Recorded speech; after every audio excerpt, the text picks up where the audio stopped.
Welcome back to the channel, folks. Today I've got a little bit of a different one for you. I had a viewer reach out the other day asking for some tips on printing TPU. So today I've got a quick tip and trick video for you lined up just to go over some of the settings that I use for TPU on the 5M Pro. And these are all pretty much universal, not in terms of the settings, but in the way to get there for any machine or filament for that matter. It's not just specific to TPU. One thing with TPU to note though is it really needs to be dried first before use. So I've already got this fed into the machine here, but essentially we're going to load the TPU up into the dryer, close it on up, and in the case of the filler dryer here, I can turn it on, tap set until I hit to this point here, and then cycle through until we hit TPU. So the recommended settings are 55 degrees Celsius. I usually like to set it in there for around 6 hours. It's pretty dry in my area. Isn't a sponsored video for the filler dryer here, but it is something that is a neat feature of it. It'll maintain your relative humidity inside of the machine, depending on what you set this at.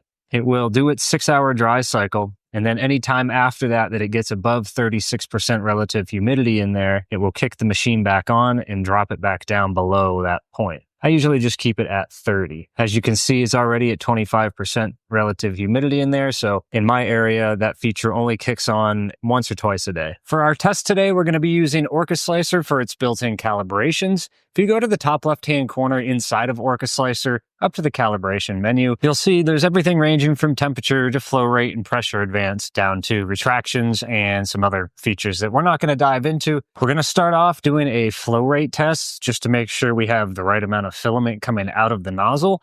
That way we can get a good result on some of our next tests. So inside of Orca, we can go into calibration, flow rate, and we're going to use the YOLO one, the recommended one, which doesn't go quite as in-depth as the other one. Recommended basically gives us down to the tenths. The perfectionist version goes down to the hundredths. And for all of our tests today, we're using Overture TPU on the Adventurer 5M Pro from Flashforge. You can see on the back side of where it's printing already, it's definitely over-extruding, causing kind of a pretty messy looking first layer. All in all though, all of these came out looking not too bad.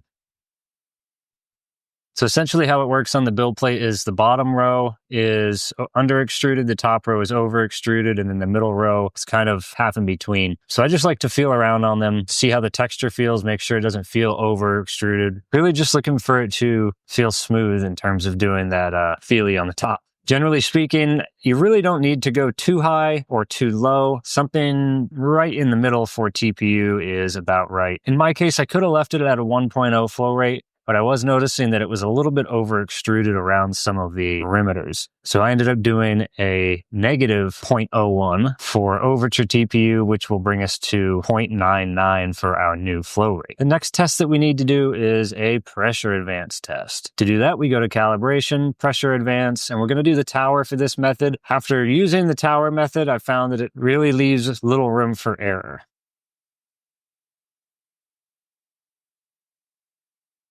And this is kind of the first test where we can see the properties of TPU, how squishy it is, in this case, how shiny it is. And in this case in particular, the TPU didn't really seem to have much of a difference when it came to the pressure advance. And you'll find that with some filaments that they just don't end up needing a pressure advance. While there were some minimal differences, didn't really end up needing a pressure advance. If it did, you would take 0, which is our starting number inside of Orcaslicer, and then take your count in millimeters to where you see the best seam result and multiply that by 0.002. In our case though, I'm just going to leave it off.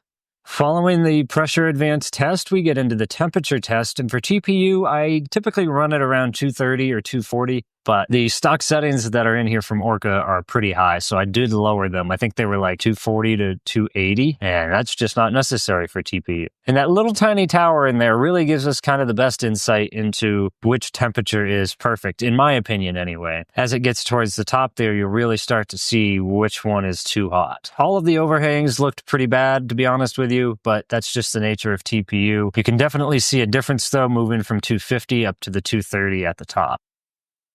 And we can go into the TPU settings, change our print temperature from 250 down to 240. I know 230 kind of looked the best, but in the end, I decided to go with 240 for mine. The final calibration that we have to do is our retraction test. This is the simplest one of them all. We're going to start at 0 millimeters and go up to 2. Each of those little lines there is 0.1 millimeters. So you count up. If you're up 10 points, that is 1 millimeter.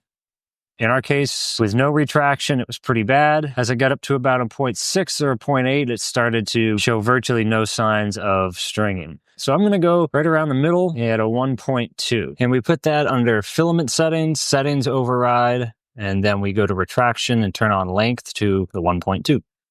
Then I went inside of Shaper 3D and designed this little hook is what I'm going to call it. It's got two little nubs there. I guess you could use it to hang towels, something like that. I designed in this removable part on the back so it could be screwed into the wall and then the hook could slide over it. Honestly, not the best thing to print out of TPU because it's pretty flexible, and the settings that I used to print this one were like 2 walls and 10% infill, so it was pretty flexible at the end.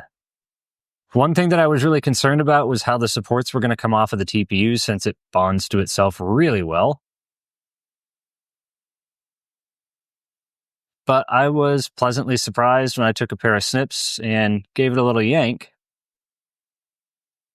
It just came right off, really cleanly too. The other side took a little bit of time to get the supports off from under the hooks. I am going to print this out of PLA just to see how all of the mechanisms work. And then I went and printed a funnel that I found on MakerWorld or Printables. I'll link it down below in the description if you want to print it for yourself.